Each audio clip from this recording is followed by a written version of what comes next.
Huwag kang bibili ng gitara hanggat hindi mo naririnig to.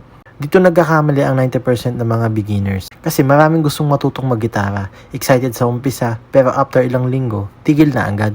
Hindi dahil sa tamad sila, mali lang ang unang gitara. Kaya ang tanong, paano ba pumili ng gitara ang pinaka-the best kung gusto mo talagang magsimula?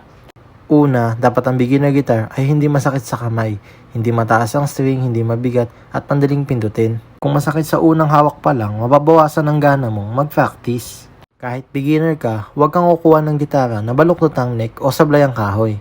Ang magandang tunog nagsisimula sa maayos na pagkakagawa, hindi sa presyo. Pangalawa, kung gusto mo ng simple at natural na tunog, mag-acoustic guitar ka.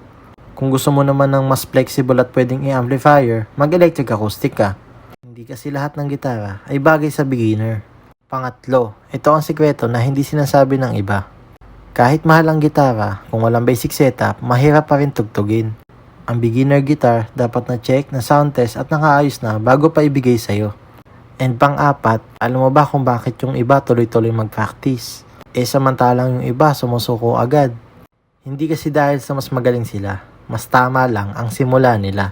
Kaya kung gusto mo magsimula matutong mag-gitara, tandaan mo to. Ang pinaka-the best na gitara ay yung ginaganahan kang hawakan araw-araw. Hindi kailangan perfecto, ang mahalaga, tama para sa'yo. Kaya bago ka bumili, magtanong ka muna.